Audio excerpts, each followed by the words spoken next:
Voilà, il n'arrivera pas encore tout de suite. Bonjour à toutes et tous, donc mon nom est Christian Hayden, je suis ingénieur et biochimiste, mais enfin, pas très grave. Je m'intéresse à tout ce qui est écologie au niveau du bâtiment et plus particulièrement à la gestion de l'eau. Donc je vais vous présenter le système de lagunage que j'ai développé au début des années 90 et qu'on a installé avec notre petite famille dans notre habitation en 1993 dans la région de Rochefort. Donc si je vous dis 1993, c'est aussi pour vous dire que ce système d'épuration, on commence à, j'allais employer un mot que je n'aime pas du tout, qui est maîtrisé, donc je vais dire plutôt le connaître. On n'est plus du tout dans une échelle de type expérimental, je ne sais pas quoi de ce style-là. Le système, comme je l'ai indiqué là, est agréé par la région wallonne depuis 2002, c'est-à-dire depuis le début des agréments. Donc, quel que soit notre parcours en termes d'épuration des eaux, il nous restera une certaine fierté quelque part, c'est d'avoir eu les premiers agréments que la région wallonne a octroyés en 2002. C'était quand même un gros pied de nez aux microstations d'épuration. Il y a maintenant un peu plus de 700 unités d'épuration individuelle, donc UEI c'est l'abréviation pour unité d'épuration individuelle. Une unité d'épuration individuelle, c'est une station d'épuration dont la taille est égale ou inférieure à 20 équivalents habitants. Au-dessus de 20 équivalents habitants, c'est une installation d'épuration individuelle, et au-dessus de 100 équivalents habitants, c'est une station d'épuration individuelle. Ça, c'est les termes définis par la législation. Alors, pour vous introduire un peu le sujet, quand j'ai un coup de pouce, je pioche dans les citations, et donc vous en aurez une pour commencer et une pour terminer. Celle pour commencer, pour introduire le débat, c'est Léonard de Vinci qui nous a trouvé ça, la simplicité et la formule de la sophistication. Ça, c'est pour moi, qui suis quelque part un technicien de la gestion de l'eau, c'est exceptionnel. Comme citation, et malheureusement pour le moment les autorités de la région wallonne et les technocrates de la région wallonne sont assez dans la fascination de la sophistication et de la technique et pas tellement dans la voie de la simplicité. Et donc chaque fois que j'ai l'occasion de leur mettre cette citation sous les yeux, je ne l'avoue jamais. Et donc j'essaye en sorte que les systèmes d'épuration qu'on développe rentrent dans cette forme de simplicité, à la fois au niveau de la mise en œuvre, parce que simplifier le travail des entrepreneurs qui vont devoir réaliser tout ça, c'est important, et aussi au niveau de la gestion, que ce soit en habitat groupé ou en habitat individuel. Une des spécificités de l'épuration individuelle est que le propriétaire va devoir finalement gérer sa station. Il n'y a pas des techniciens comme dans les stations d'épuration publiques qui vont gérer ça. Donc plus c'est simple à gérer, mieux ça vaut pour la pérennité du système. Alors là, vous avez l'éventail de mes missions en tant qu'auteur de projet. Donc si vous voulez, mon travail est le même que celui d'un architecte, sauf qu'un architecte va travailler en général pour des bâtiments, et moi je vais travailler pour un système d'épuration. Donc ça consiste d'abord en une visite sur le terrain, la rédaction d'un cahier des charges, la réception des travaux une fois qu'ils ont été réalisés par l'entrepreneur, et un job un peu plus particulier que je fais, c'est le travail de pépiniériste au niveau plante aquatique, puisque la plante aquatique est quelque chose d'un peu particulier au niveau production dans ce qu'on appelle maintenant les jardineries, les pépinières. Et donc comme le service en région wallonne n'est pas très développé à ce niveau-là, je produis aussi des plantes qui vont servir finalement dans les systèmes d'épuration, dans les bassins de lagunage. Alors, sur cette dia, je vous ai repris ce que moi et en général ce qu'on considère comme étant les principaux avantages des systèmes d'épuration par lagunage. Donc, je ne vais pas trop insister là-dessus maintenant parce que je crois que vous allez bien les comprendre avec les photos que je vais vous montrer par la suite. Mais certainement, peut-être que pour faire le lien avec ce que Claude dira après moi, une des choses qui est pour moi importante, quand on discutait ensemble, c'était un peu des retrouvailles après quelques années, on parlait tous les deux de permaculture, et donc dans la philosophie de la permaculture, imaginer un système d'épuration pour moi qui consiste à évacuer les eaux épurées simplement dans la nature après épuration, c'est un peu louper une opportunité. Donc le fait de faucher les plantes aquatiques pour en faire du compost, le fait de composter les gadoutes de sa fosse septique, le fait de récupérer les eaux épurées pour de l'arrosage ou dans une pièce d'eau naturelle pour héberger de la biodiversité indigène. Tout ça, c'est des choses qu'on va pouvoir coupler avec l'aménagement d'un système d'épuration et qui vont faire en sorte qu'on va être dans ce qu'un professeur de l'université de Jeanbou a très bien qualifié de dépuvalisation. Donc épuvalisation étant une contraction entre épu pour épuration et valisation pour le mot valorisation. Voilà. Les autres, l'absence de consommation d'énergie, la gestion, on aura l'occasion de voir ça sur les différentes photos, ce sera plus explicite. Alors, quelque chose qui est pour moi très très important de vous expliquer, par contre, c'est ce que j'ai derrière la tête quand je prononce le mot filière. Parce que quand j'ai commencé ce travail d'auteur de projet, en fait, je me suis rendu compte que quand moi je parlais à des architectes, des entrepreneurs de systèmes de lagunage, ce qu'ils avaient dans leur tête, c'était le point 3 ici, c'est-à-dire uniquement le bassin planté.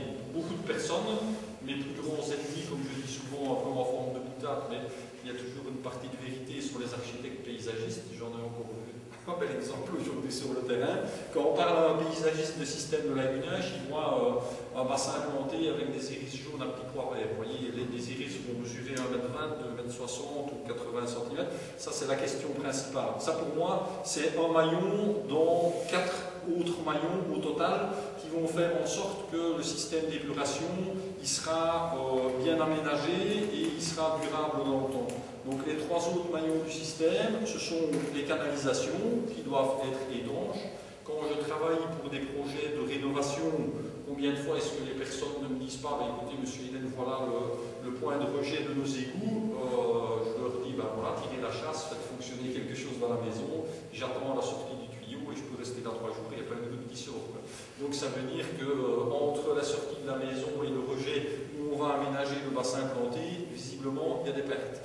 Donc ça n'a l'air de rien, mais le fait d'avoir un réseau d'égouttage étanche, c'est peut-être encore plus important en habitat groupé, parce que déjà en habitat individuel ou en exploitation agricole, par exemple, c'est déjà pas évident. En habitat groupé, par définition, il y a plusieurs maisons, donc ça veut dire des maîtrises d'égouttage plus grands, et maîtriser le réseau d'égouttage, c'est quelque chose d'important. Vous aurez au moins un témoin parmi vous aujourd'hui, puisqu'on a fait un système de ce type-là il y a 4 ou 5 ans à l'école Schneider ici à Cour-Saint-Étienne, et quand on a fait la première visite sur le terrain, on a passé certainement le plus clair de notre temps à se dire, bon ben, les eaux qui sortent de là, elles vont où? Est-ce qu'elles sont mélangées avec les eaux de pluie? Est-ce que les canalisations qui sont là, c'est déjà des canalisations type PVC avec emboîtement étanche, ou est-ce que c'est des vieux bazars en grès qui ne sont plus tout à fait étanches? Est-ce qu'il n'y a pas un camion qui a roulé dessus il y a quelques années qui a tout écrasé? Enfin, donc tout ça, c'est des questions pratiques qui vont faire en sorte que aménager un bon bassin bien efficace, mais qui récupère 50% des eaux parce que le reste s'est perdu dans le sol entre-temps,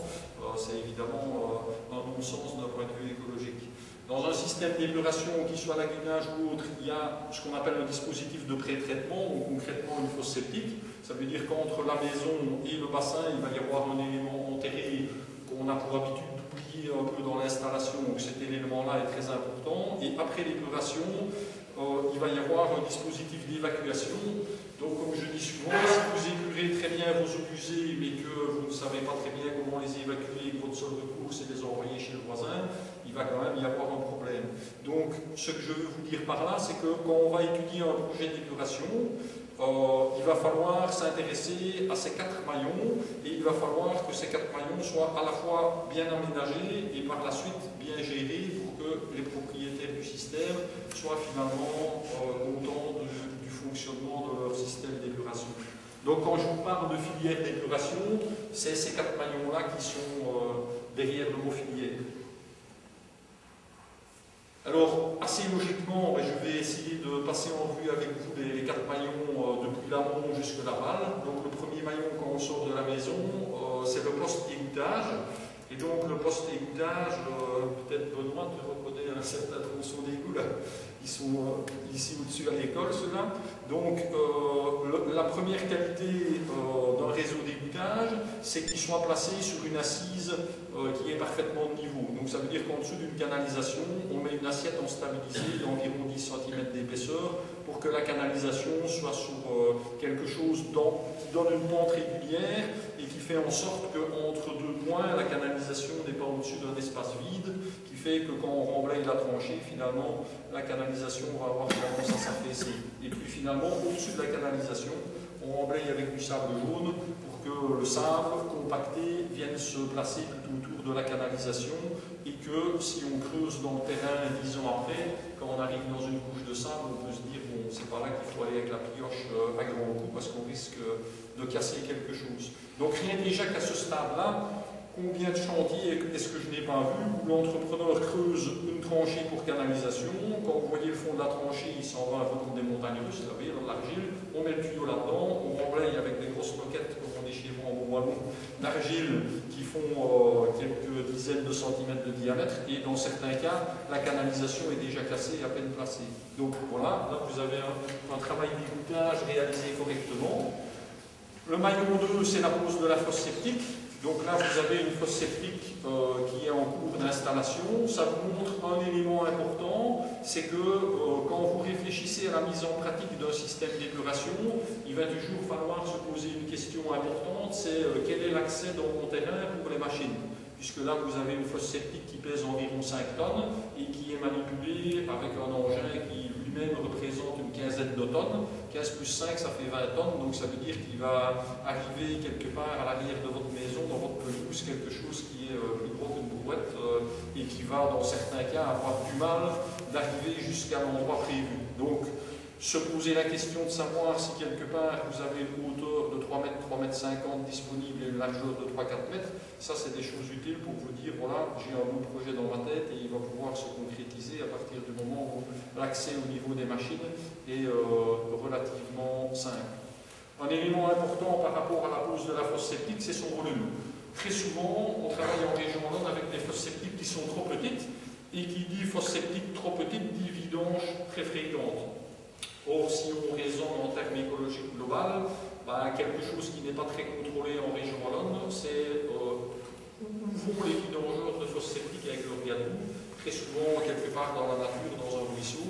Donc faire une station d'épuration chez soi la plus efficace possible pour que tous les 2 ans le vidangeur s'en aille quelque part dans la nature de manière pas très contrôlée, c'est pas non plus très cohérent. Donc ce qu'on fait, c'est qu'on place des fosses septiques suffisamment grandes, 4 mètres cubes, ça veut dire en moyenne 2 fois plus grand que ce qu'on place en général en région Wallonne, 4 mètres cubes pour 5 personnes, ça veut dire qu'à ce moment-là, on est avec des fréquences de vidange de la fosse d'environ 1 fois tous les 10 ans.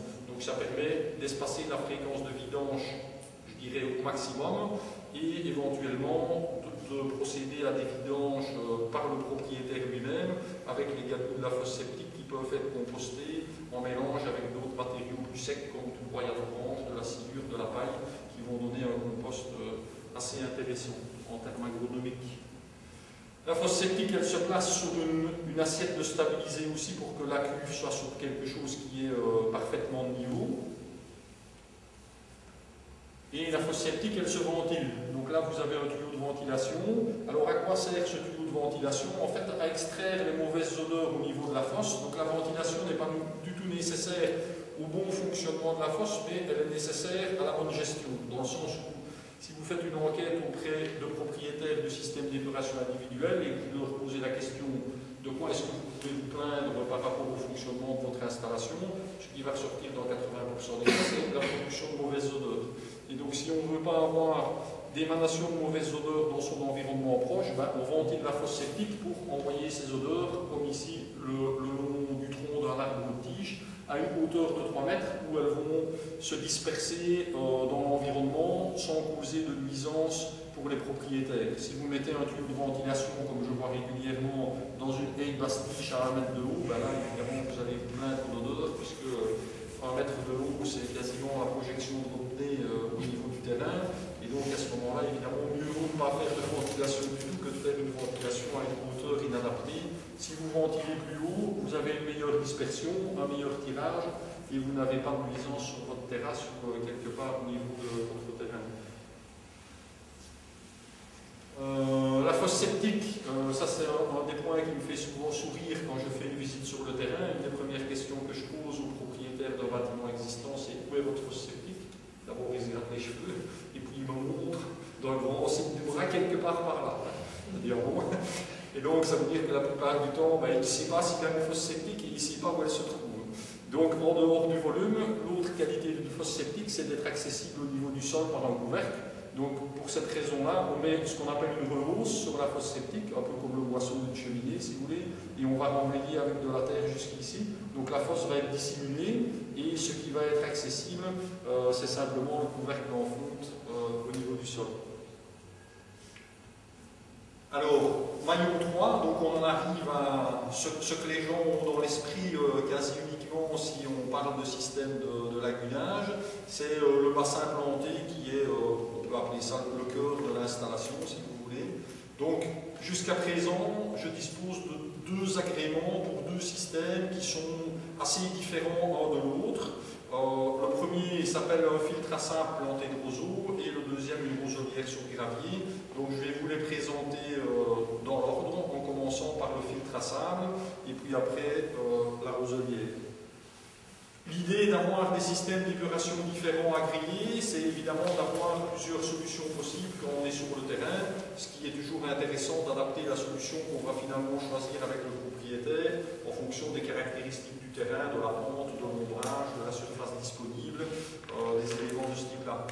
Donc les différents éléments qui vont caractériser ces 2 systèmes d'épuration sont l'emprise au sol, l'imperméabilisation du bassin, les substrats, c'est ce qui va intervenir dans le bassin comme matériau de remplissage, le type de plante et surtout, enfin d'un point de vue fonctionnel en tout cas, l'écoulement de l'eau. Dans un bassin de type lagunage, vous pouvez avoir un écoulement de l'eau qui se passe de haut en bas, donc un écoulement vertical, ou un écoulement horizontal depuis l'entrée vers la sortie. Le filtre à sable planté de roseaux, c'est un écoulement vertical. La roselière sur gravier, c'est un écoulement de type horizontal. Une des caractéristiques, donc on commence par le filtre à sable planté. Sa caractéristique principale, enfin en tout cas pour, je dirais pour les gens qui commencent à s'intéresser au système de lagunage, c'est d'avoir une emprise au sol relativement réduite. C'est actuellement le système de lagunage qui a l'emprise au sol la plus faible, puisqu'il faut compter environ 2,5 mètres carrés par usager pour avoir un bon système d'épuration de ce type-là. Si vous ouvrez le premier bouquin sur l'épuration des eaux qui passe par là, vous allez dire que pour un système de lagunage, il faut en général une dizaine de mètres carrés par usager. Ces systèmes à écoulement vertical nécessitent une surface au sol relativement réduite, avec une surface au sol donc de l'ordre de 2,5 mètres carrés par personne. Ça veut dire que pour épurer les eaux usées d'une famille de 5 personnes, ben, il faut un peu moins de 15 mètres carrés, qui est finalement une surface pas grande pour un système d'épuration extensif. Par contre, une contrainte du système d'épuration verticale, c'est que entre la fosse septique et le bassin planté, il va falloir introduire ce qu'on appelle un poste de relevage, c'est-à-dire un élément électromécanique qui est une pompe et qui va en fait alimenter le bassin sous pression. Vous allez comprendre sur les dias suivantes à quoi ça sert.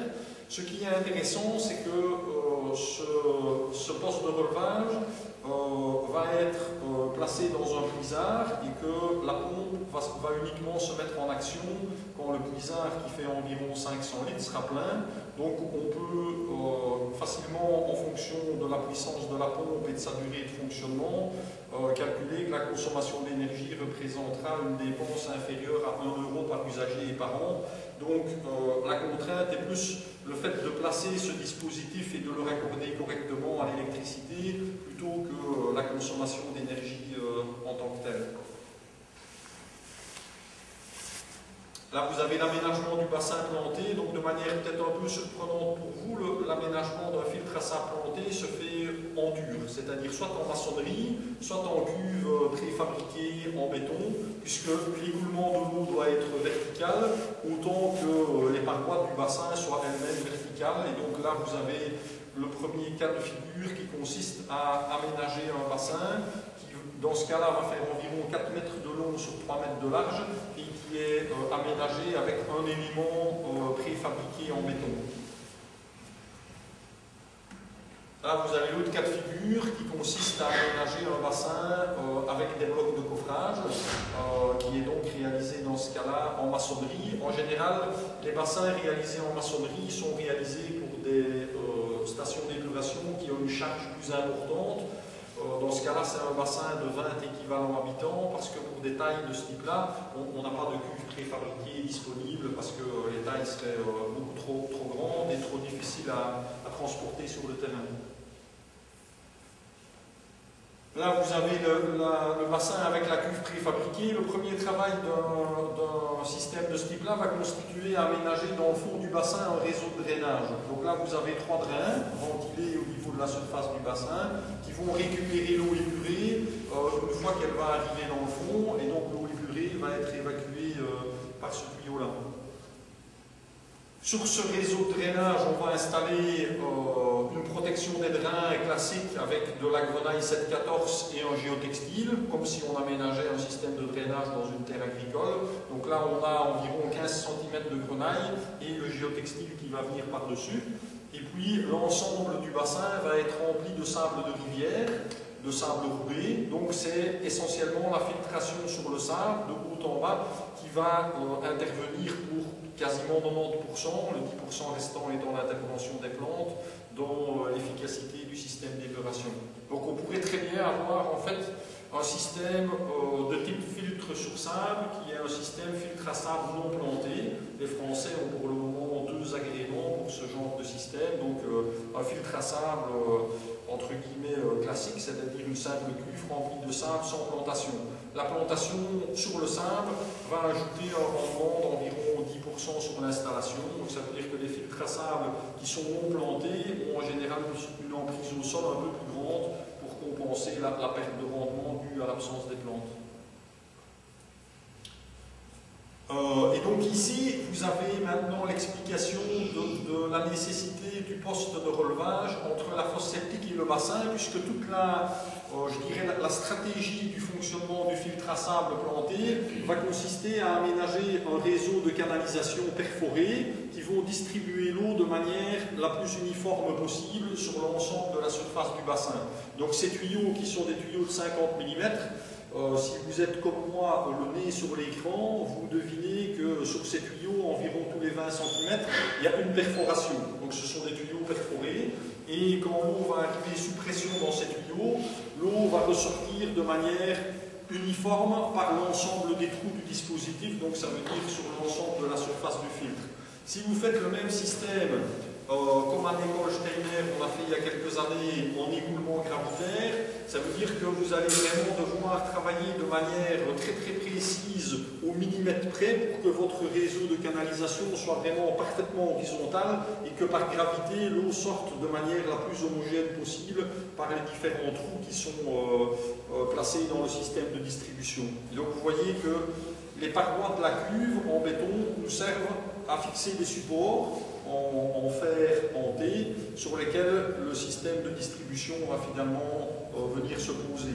Donc ces supports que vous voyez là servent à ce que le système de distribution soit le plus plan, le plus horizontal possible pour que la distribution de l'eau soit la plus uniforme possible.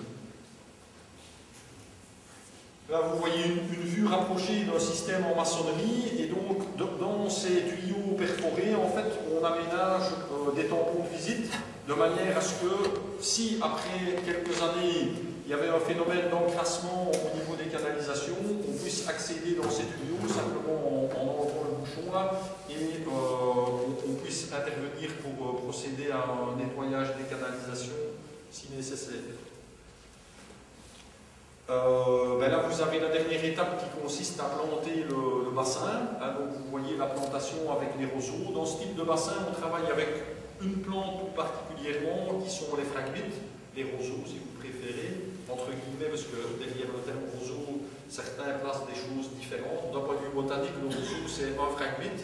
Et donc, ces phragmites vont être utilisés dans ce type de bassin essentiellement parce que les phragmites ont un enracinement assez profond et comme ce bassin-là a une profondeur d'1 mètre, il faut qu'on utilise des plantes qui puissent descendre dans le sable jusqu'à une profondeur d'au moins 80 cm. La dernière étape de l'installation du système va consister à le recouvrir complètement de grenaille, de manière à ce que le réseau de distribution que vous avez vu à la surface du bassin soit finalement non visible et que vous puissiez circuler sur le bassin sans marcher sur les canalisations et risquer ainsi de les endommager. Ce que je ne vous ai pas dit, je crois, c'est que l'entrée dans ce type de bassin se trouve environ 1 mètre plus haut que la sortie. Donc ça veut dire qu'une des contraintes pour aménager ce type de bassin sur le terrain, comme vous le voyez ici au niveau d'un talus près d'une voie d'accès à une maison, c'est qu'il faut qu'on ait une déclivité entre la sortie du bâtiment et l'exutoire final des eaux épurées qui sont environ d'1,50 m, c'est-à-dire 1 mètre à l'intérieur du bassin, plus 50 cm de pente de canalisation entre la maison et le rejet final. Donc, dans certains terrains qui sont presque parfaitement plats, ce type de filière ne peut pas être aménagé parce que la pente n'est pas suffisante entre le rejet des bâtiments et l'exutoire final. À la sortie du système, vous avez une chambre de visite pour le prélèvement d'échantillons. Et là, vous avez une vue d'ensemble de ce que je vous expliquais tantôt, c'est-à-dire une forme de récupération des eaux épurées dans une pièce d'eau, où là, vous avez la vue sur les 3 maillons de la filière, les canalisations étant recouvertes par la terre. Vous avez ici l'attaque d'accès à la fosse septique, là, le bassin planté avant qu'il soit recouvert par les grenailles, et là, la mare naturelle dans laquelle les eaux épurées du bassin vont finalement terminer leur course. Le fait d'avoir une mare à la sortie du système est quelque chose d'intéressant évidemment pour le propriétaire, puisqu'il a de cette manière-là un témoin de bon fonctionnement de son système d'épuration. En tant que chimiste de formation, la question à laquelle j'ai jamais pu répondre, ça fait 25 ans que je cale là-dessus, c'est on me sort de l'ordinateur un tableau d'analyse et je dois expliquer à des adultes ou à des enfants qu'est-ce que ça veut dire ces trucs. Et donc DBO égale 50, nitrate égale 22, phosphate égale 3. Christian essaye d'expliquer ça au commun des mortels, qu'est-ce que ça veut dire. Systématiquement je cale, et j'ai déjà posé la question à beaucoup de personnes, visiblement tout le monde cale. Par contre, si vous mettez des poissons dans une mare et qu'un jour le petit sur le ventre en l'air, il n'y a plus personne qui cale, ça veut dire qu'il doit y avoir un problème quelque part. Donc ce que je veux vous faire dire, c'est que, ce que je veux que vous compreniez, c'est qu'avec une analyse d'eau, c'est comme avec des statistiques économiques. On va voir que tout va très bien et l'autre va dire c'est la catastrophe dans 2 ans. Avec des analyses d'eau, c'est exactement le même problème. Tandis qu'avec un système intégré qui comprend des organismes vivants là à la sortie, si les organismes vivants sont soit malades, soit morts, ben là, tout le monde doit concéder qu'il y a un problème de fonctionnement. Donc ça, pour moi, c'est vraiment un élément intéressant dans une filière d'épuration. Ce que j'ai dit toujours en provocation, c'est essayer toujours de demander à un vendeur de microstation qui vous installe une mare à la sortie de son système et puis attendez la réponse. C'est une question intéressante. Là, vous avez simplement un exemple, je ne voudrais pas nécessairement dans mon jardin, mais enfin, voilà, il existe, de l'intégration d'un système vertical dans un environnement un peu particulier, puisque là, vous avez la route, là, vous avez la rampe d'accès au bâtiment, et donc là, on a implanté un système vertical vraiment aux confins entre l'accès gare et la route. Là, derrière, vous avez la citerne en béton qui a été décorée, entre guillemets, d'un bardage de bois. J'espère que vous ne voyez pas que c'est du bois exotique. Ça aurait pu être du mélèze. Deuxième type de bassin, la roselière sur gravier. Donc comme vous allez assez vite comprendre dans la présentation, les deux systèmes ont des avantages et des contraintes qui sont exactement à l'opposé l'un de l'autre, puisque la contrainte particulière de la roselière est son occupation au sol. Donc pour qu'une roselière sur gravier soit efficace, il faut qu'on ait une surface au sol d'environ 6 mètres carrés par personne. Donc ça veut dire que la surface est 2,5 fois plus grande que le filtre à sable planté. Par contre, ce qui est intéressant, c'est que ce type de bassin ne nécessite pas une alimentation sous pression. Donc ça veut dire que vous pouvez avoir un fonctionnement du système si vous avez un écoulement gravitaire qui consomme 0 énergie entre le rejet de votre bâtiment et le rejet final des eaux épurées. Alors, comme pour l'autre système, je vous montre rapidement les différentes étapes d'aménagement. Première étape, terrassement, 60 cm de profondeur. Pour une famille de 5 personnes, environ 12 mètres de long, 2,50 mètres de large. Donc ça, c'est des dimensions, je dirais, assez standards pour un bassin qui va épurer les eaux d'une famille de 5 personnes. Donc vous voyez qu'on a une surface d'environ 30 mètres carrés pour 5 personnes. Ça fait 6 mètres carrés par usager, qui sont plus grands donc, que les 2,5 mètres carrés du filtre à sable planté. On va imperméabiliser ce type de bassin par la pose d'une membrane, et pour protéger la membrane contre les rongeurs qui circulent dans le sol, on va poser la membrane sur une assiette en sable stabilisé, et sur ce stabilisé, on va mettre un géotextile pour protéger la membrane du contact avec le ciment qui se trouve dans ce sable stabilisé. Voilà, là vous avez la dernière étape, donc ça veut dire que l'imperméabilisation de ce type de bassin va finalement se réaliser en 3 couches. Première couche, le sable stabilisé, deuxième couche, le géotextile, troisième couche, la membrane d'étanchéité. Assez souvent, les entrepreneurs me demandent, est-ce qu'il faut vraiment imperméabiliser un bassin de lagunage? Je respire un grand coup, je rassemble tous mes bons arguments, et donc je leur rappelle que dans un bassin de lagunage, en fait, il rentre environ 100 litres par personne et par jour. C'est la consommation d'eau des ménages wallons en 2011. Les tout derniers chiffres qui viennent de sortir font de nous le meilleur élève industrialisé de la planète. On peut être un peu fiers de nous, autant le signaler. Donc, sur toute l'Europe, on est le pays qui consomme le moins d'eau. Et donc, d'ici un an ou deux, on devrait passer en dessous des 100 litres. Les Américains sont à 420, les Anglais 250. Il y a des variations parfois assez inexplicables. Toujours est-il que 100 litres par personne et par jour, c'est la consommation des Wallons que nous sommes, certains encore un peu moins, notamment si on installe des toilettes sèches. Et donc, ça veut dire que dans ce système d'épuration, finalement, on va arriver à une quantité d'eau faible. Une famille de 5 personnes, ben, ça fait 500 litres par jour, desquels il faut encore décompter ce que vous consommez à votre boulot si vous travaillez en dehors de votre domicile. Donc, ça veut dire que si vous avez la moindre perte d'eau dans votre système d'épuration, ben, ce n'est pas un bassin de lagunage que vous allez aménager, c'est une rocaille pour plantes grasses. Et donc, ça veut dire que le fait d'avoir un bassin qui soit parfaitement étanche, ça c'est vraiment la première caractéristique technique de bon fonctionnement de ce système d'épuration. Souvent, les gens me disent, mais écoutez, M. Hayden, à 50 mètres de chez moi, il y a un béléton qui est parfaitement naturel, sans étanchéité. La différence entre les deux, évidemment, c'est que l'étang est alimenté par un débit d'eau assez important. Le principe est que le débit d'eau qui rentre compense largement les fuites qui sont là, de toute façon, quoi qu'il arrive. Ici, si vous avez la moindre fuite, ben 500 litres par jour, j'ai jamais fait le calcul, ça fait 15 ans que je dis ça, quoi, je passe un jour, c'est de diviser 500 litres par jour, ce que ça représente comme millilitres par seconde, ou par minute, si on veut, ben, vous allez constater que c'est très très peu, évidemment. Donc, ce qui rentre dans ce bassin, c'est de l'ordre du goutte à goutte, finalement, hein, si on fait la moyenne sur 24 heures, avec certaines périodes sans consommation d'eau, au niveau du ménage, donc sans rejet. Donc ça veut dire qu'il faut avoir une étanchéité parfaitement garantie pour que l'eau puisse rentrer, s'épurer et finalement sortir du système. Là, je crois que j'ai mis 2 ou 3 TIA sur des exemples d'intégration du bassin dans son environnement proche. Hein. Donc là, vous avez Astérix qui a transporté des grosses pierres pour mettre autour de son bassin. Là, vous avez un exemple qui se passe dans la région germanophone. Il faut un peu avoir l'œil expert pour se rendre compte que ça se passe dans la région germanophone. Pourquoi je vous dis ça? Parce que les grenailles sont brunes et pas bleues ou grises comme du grès. Donc si les grenailles sont brunes, ça veut dire qu'on a ce que les germanophones appellent sans accent du lava. Et du lava, c'est de la roche volcanique. Il y a comme caractéristique, très peu de personnes le savent, ça je m'en rends compte, qu'à moins de ici 130 km à vol d'oiseau, il y a l'Eifel allemand et des anciens volcans.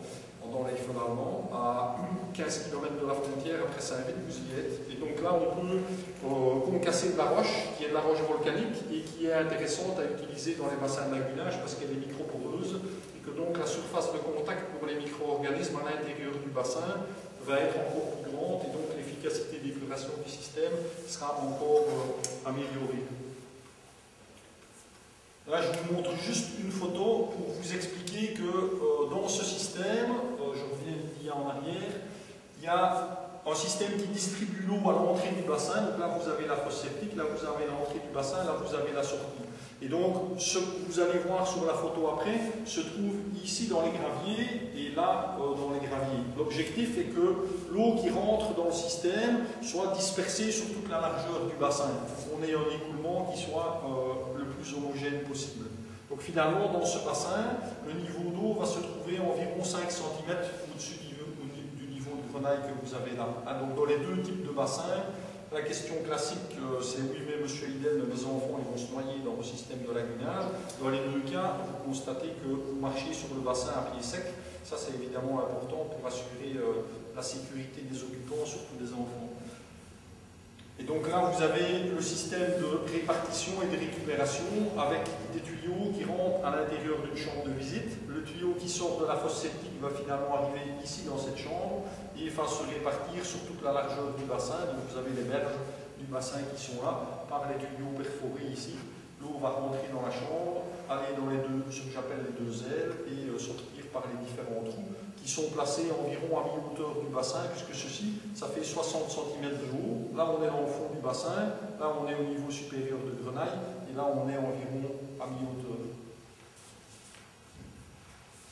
Là, vous avez l'exemple de l'installation de ce dispositif de répartition de l'eau à l'entrée du bassin. Donc là, vous avez la fosse septique qui est ici quelque part, le tuyau d'entrée, le système qui a été placé par l'entrepreneur, et puis le système qui est recouvert par les grenailles. Et donc seulement le couvercle du puisard et les deux bouchons à visser qui donnent accès dans les deux ailes du dispositif.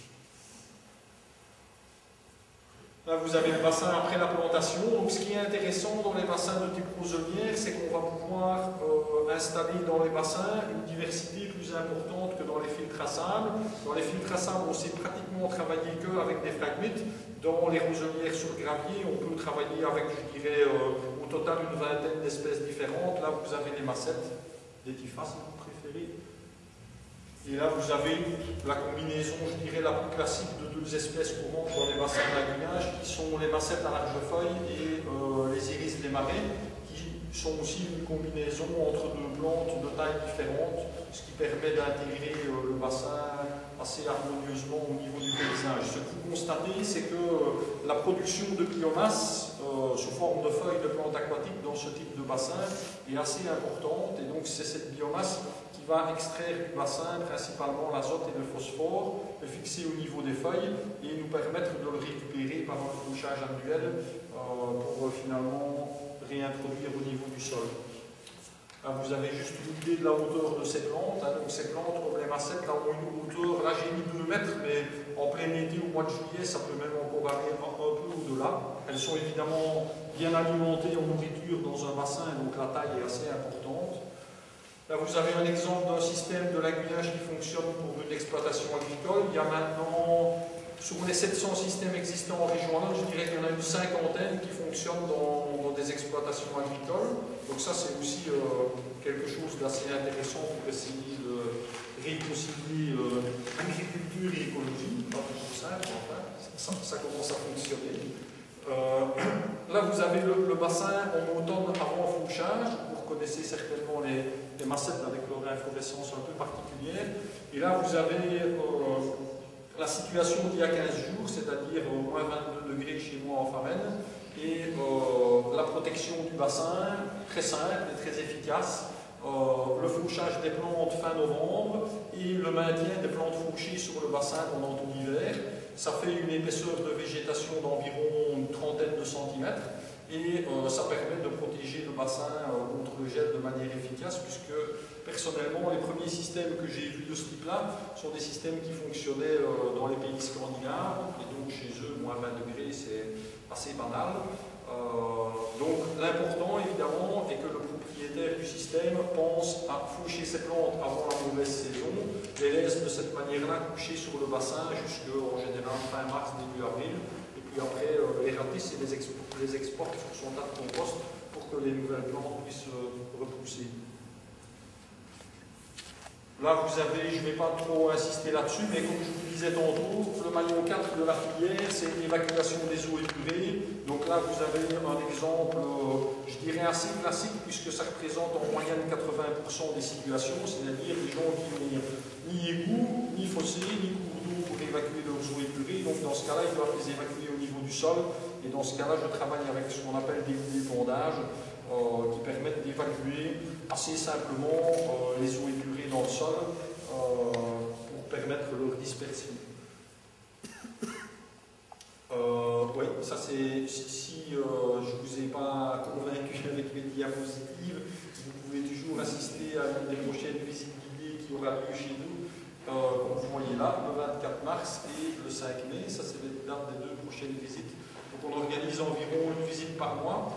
Et c'est important, je crois, pour les gens de pouvoir vraiment voir sur le terrain à quoi ça ressemble, constater qu'on peut vraiment se mettre sur le bassin sans tomber dedans, qu'il n'y a pas de problème d'odeur. Enfin, voilà. Donc si vous êtes intéressé, vous avez les dates des 2 prochaines visites et je laisserai sur la table quelques folders sur lesquels vous aurez l'ensemble de mes coordonnées. Et si je connais bien mon hasard, il ne reste plus que la dernière citation.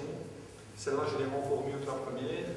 Il faut explorer, j'ai jamais trouvé son auteur, mais j'ai trouvé plusieurs fois que ça ne pouvait être qu'un proverbe africain, évidemment. Et donc, ouais, si les ingénieurs, quelque part de la région wallonne, un peu partout, se mettaient ça dans le ciboulot, peut-être que ça fonctionnerait de manière un peu moins technocratique. Mais celle-là, ouais, si je dois être mis un jour quelques pieds sous terre, il faut qu'elle soit avec moi. C'est ma préférée. Voilà. Et ben, je crois qu'avec ça, je vous ai dit tout ce que je devais dire. Je me présente, moi, je suis un fanatique de l'eau. J'ai toujours aimé l'eau, elle m'a toujours intéressé. Et je suis petit-fils, fils et moi, blanchisseur de profession au départ. Et ça m'a toujours fait mal de voir la quantité d'eau qu'on polluait. Et pendant que j'ai fait ce travail, ça m'a toujours inquiété, etc. Et j'ai toujours essayé de voir s'il n'y a pas moyen, avec mon père aussi d'ailleurs, d'épargner l'eau, de pouvoir la refiltrer, etc. Mais c'est vraiment quelque chose qui était vraiment très compliqué. Alors après un moment, j'en ai assez, et j'ai dit maintenant, je vais me faire pardonner et je vais me faire entrepreneur de jardin aquatique. Et quand j'ai commencé ça, avec mon beau-fils, qui avait été, je ne sais pas si vous avez connu ça, mais le monsieur Jourdan, qui avait le musée de la plante aquatique. Ce monsieur, c'était Gifiplan, qui faisait partie de Gifiplan. Et comme mon beau-fils me racontait, il disait, au début, quand j'étais là, eh bien, on traitait les eaux avec beaucoup de produits chimiques, etc. Et on avait toujours un très bon résultat pendant 8, 10, 15 jours. Et puis, bouf, les problèmes revenaient, etc. Et ce monsieur Jourdan a évidemment recherché les causes, parce que c'est au fond le premier des jardiniers aquatiques de Belgique, quoi. Et il a cherché et il s'est dit, mais la nature, elle arrive quand même à épurer les eaux. Et bien comment? Et puis il a beaucoup cherché et il s'est rendu compte que les plantes pouvaient bien aider l'épuration des eaux, ainsi qu'évidemment l'eau en elle-même. Alors, après ça, pendant que je travaillais, j'ai rencontré un ami qui m'a invité à aller à des journées de permaculture. Et donc la permaculture, au fond, c'est une comment dirais-je, philosophie. Une collaboration entre la nature et l'homme. On reçoit avec l'eau, par exemple, on reçoit l'eau, on la prend. L'eau, elle est pure, elle est convenable, on la pollue, et puis généralement on la rejette, et on ne s'en occupe plus. Et nous, par la permaculture, avec la connivence, si vous voulez, entre disons la nature et l'homme, eh bien, on arrive à vouloir remettre l'eau telle qu'on l'a repris au départ.